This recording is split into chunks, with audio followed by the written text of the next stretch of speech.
to this, gagawa tayo ng moringa tea. To this, isang araw pa lang,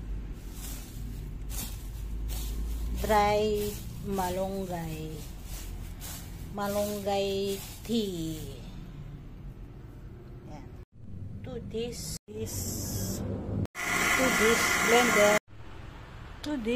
blender muna, blender.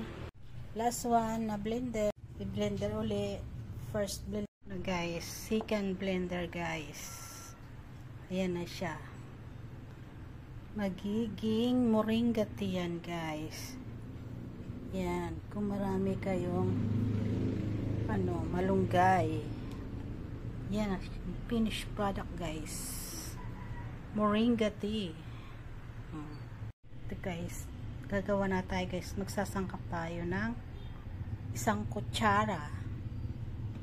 Siyempre nasa ilalim yung asukal at saka bawang. Lagyan nyo, guys, ng bawang. And then mainit na tubig.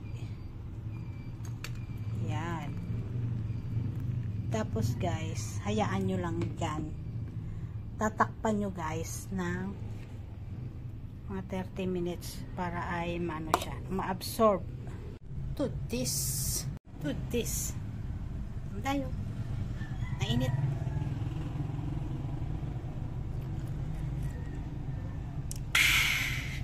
Sarap.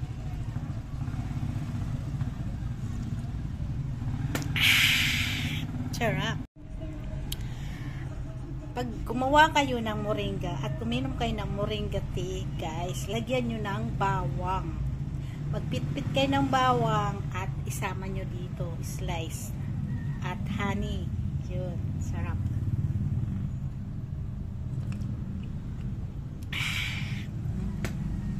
Sarap. Kasi meron siyang honey. Oh.